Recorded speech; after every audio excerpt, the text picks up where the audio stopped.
कक्षा छठी के सभी विद्यार्थियों के लिए आज इस वीडियो में 8th ग्रेड अभ्यास पुस्तिका है आपकी हिंदी की। तो बच्चों, यह जो पुस्तक है बहुत ही इम्पोर्टेंट है, एग्जाम में इसके प्रश्न आपसे पूछे जाते हैं। तो बच्चों, इस पुस्तक का अध्याय 5 आज इस वीडियो में हम कंप्लीट करेंगे। तो जल्दी से हम पाठ का नाम पढ़ लेते हैं। तो पाठ का नाम है आपका व्याकरण परिवार। तो इस तरह का आपका यहाँ पे ये पाठ दिया गया है। अब चलिए, इसका जो पहला प्रश्न है वो क्या है। पहले प्रश्न में आपको सही विकल्प चुनकर लिखना है। तो पढ़ना लिखना शब्द क्या है। तो पढ़ना लिखना शब्द संज्ञा शब्द है, क्रिया शब्द है, सर्वनाम है या फिर विशेषण।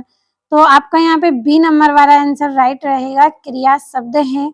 दूसरा है विस्मय सूचक वाक्य कौन सा है। तो विस्मय सूचक क्या रहेगा आपका, अरे 9 बज गए, ये वाला जो सी नंबर वाला है ये आपका इसमें सही रहेगा। अगला है वहाँ हंसती है कभी रोती है, किसका उदाहरण है। तो ये आकर्मक क्रिया का उदाहरण है। तो बी नंबर वाला आंसर आपका इसमें सही है। चौथे प्रश्न की ओर हम बढ़ेंगे। तो आपका जो चौथा प्रश्न है, व्याकरण परिवार में मालकिन कौन है। तो व्याकरण परिवार में मालकिन क्रिया है। पांचवा, निम्नलिखित में वेश भाषा कौन सी है। तो संस्कृत आपकी क्या है, वेश भाषा इसमें रहेगी।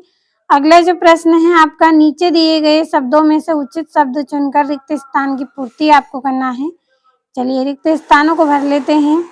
तो पहला आपका रिक्त स्थान रहेगा, व्याकरण परिवार में विशेषण और क्रिया विशेषण 2 डेडेस हैं। तो ये क्या है, पुत्रियां हैं। सातवां है, मैं घर के सारे काम करता हूँ, मैं क्रिया है। तो मैं घर के सारे काम करता हूँ में क्रिया आपकी सकर्मक क्रिया है। कौन सी रहेगी, सकर्मक आपकी क्रिया रहेगी। आपका आठवां है, संज्ञा के स्थान पर उपयोग होने वाले शब्द डेडेस कहलाते हैं। तो सर्वनाम कहलाते हैं। नवा है, संज्ञा नंद डेडेस पर निर्भर है। तो ये क्रिया देवी पर निर्भर है। 10वां, पशु शेर व्यक्ति और नदी डेडेस संज्ञा है। तो ये कैसी संज्ञा है, ये जातिवाचक संज्ञा है। तो ये हो गए हैं आपके रिक्त स्थान। बढ़ते हैं अगले प्रश्न की ओर। अगले प्रश्न की ओर हम बढ़ेंगे। तो यहाँ से आपका जो अगला प्रश्न है, अति लघुत्तरी प्रश्न 11वां, संज्ञा शब्दों के स्थान पर प्रयोग होने वाले 3 शब्द लिखिए। तो मैं, तुम, वहाँ, यहाँ, हम, आप, ये भी आप इसमें लिख सकते हैं। 12वां है, आकर्मक क्रिया के कोई 2 उदाहरण लिखिए। तो वहाँ हंसती है, वहाँ सोता है, ये आकर्मक क्रिया के 2 उदाहरण हो गए। अगला आपका जो प्रश्न है 13वां, विशेषण शब्द के कोई 4 उदाहरण लिखिए। तो पहला है अच्छा, दूसरा है बड़ा, तीसरा है छोटा, चौथा है आपका मीठा। तो ये हो गए हैं आपके 4 शब्द। 14वां है, मैं भोपाल जाता हूँ, वाक्य को भविष्य काल में बदलिए। तो मैं भोपाल जाऊंगा, क्या हो जाएगा इसका वाक्य, मैं भोपाल जाऊंगा। बढ़ते हैं अगले प्रश्न की ओर। तो अगले प्रश्न में आपको लघुत्तरी प्रश्न 15वां है, निम्नलिखित विराम चिन्हों के बारे में लिखिए। तो अल्प विराम में क्या रहेगा, इसका जो प्रयोग है, ये वाला आपका जो चिन्ह है यहाँ पे इसका प्रयोग वाक्य में थोड़ा विराम के लिए होता है। यह प्रायः सूची, संबोधन या वर्णन में आता है। उदाहरण है राम, हम थोड़ा रुकेंगे, श्याम थोड़ा रुकेंगे और फिर बोलेंगे मोहन स्कूल गया। राम स्कूल गया, श्याम स्कूल गया या फिर मोहन स्कूल गया। आपका दूसरा है पूर्ण विराम। तो पूर्ण विराम इस तरह से रहता है, जब हमारी लाइन पूरी हो जाती है, जब है शब्द हम लिखते हैं तो वहां पे इस तरह से इसको लगाते हैं। तो इसका प्रयोग देख लीजिए आप। पूर्ण विराम का प्रयोग वाक्य के अंत में किया जाता है। यह वाक्य के पूर्ण होने का सूचक होता है। उदाहरण, मैं रोज स्कूल जाता हूँ। तो यहाँ पे बात हमारी पूरी हो गई है, मैं स्कूल जाता हूँ, तो हमने इस तरह से यहाँ पे पूर्ण विराम लगा दिया। तो ये हो गए हैं इसके उदाहरण। अब आपका जो 16वां प्रश्न है, समुच्चय बोधक शब्दों के प्रयोग करने की आवश्यकता कब होती है। तो बच्चों, हमें कब आवश्यकता होगी, समुच्चय बोधक शब्दों का प्रयोग 2 या 2 से अधिक शब्दों वाक्यों या फिर वाक्यांशों को जोड़ने के लिए किया जाता है। इनसे वाक्य क्या होते हैं, सरल, स्पष्ट और सुंदर बनता है तथा विचारों में संबंध स्थापित होता है, जैसे और, तथा, लेकिन, क्योंकि, इसलिए आदि। तो इस प्रश्न का आंसर भी आपको अच्छे से समझ में आ गया होगा। अब अगले प्रश्न की ओर बढ़ते हैं। तो 17वां है, हिंदी भाषा को हिंदी कहना कैसे शुरू हुआ? तो हिंदी भाषा को उसके बोलने वाले क्षेत्र हिंद के आधार पर हिंदी कहना शुरू हुआ। कैसे शुरू हुआ ये?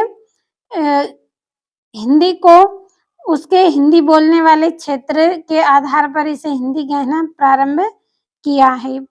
अगला आपका रहेगा, निम्नलिखित गद्यांश से विशेषण शब्दों को छांटकर लिखिए। तो भोपाल एक सुंदर शहर है, वहाँ सड़कें बहुत चौड़ी हैं, सड़कों के किनारों में बहुत हरियाली दिखाई देती है, वहाँ बड़े बड़े बगीचे भी हैं, पटरिया से आती जाती नीली लाल गाड़ियों की आवाजें सुनाई देती हैं।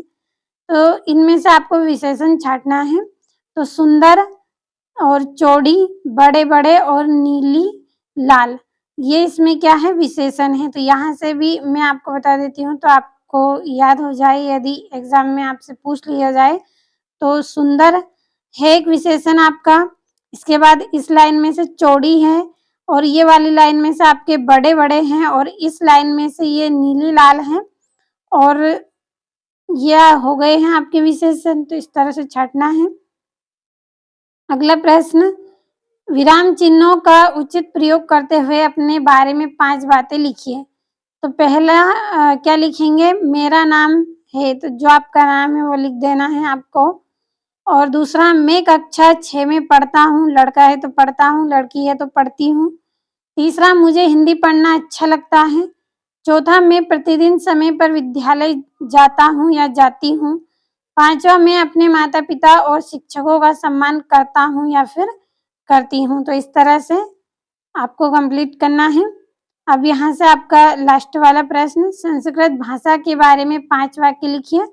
पहला, संस्कृत भारत की प्राचीन भाषा है। कैसी भाषा है ये? प्राचीन है। दूसरा, देववाणी भी कहा जाता है, संस्कृत भाषा को क्या बोला जाता है? देववाणी भी बोला जाता है। तीसरा, अनेक भारतीय भाषाओं का विकास संस्कृत से हुआ है। अनेक जो भाषाएं बनी हैं वो किसके माध्यम से बनी हुई है? संस्कृत भाषा से इसका विकास हुआ है। और संस्कृत का व्याकरण बहुत व्यवस्थित है, इसकी व्याकरण को यदि हम देखेंगे तो ये पूरी तरह से हमें व्यवस्थित मिलेगी।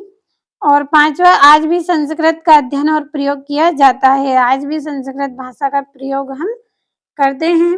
तो बच्चों, आज हमने पार्ट 5 कंप्लीट कर लिया है। इसके जितने भी प्रश्न हैं सभी को ध्यान से पढ़ना है, एग्जाम के लिए इम्पोर्टेंट है। अगले वीडियो में अध्याय 6 हम पढ़ेंगे, जब तक आप अध्याय 5 को अच्छे से कंप्लीट करें।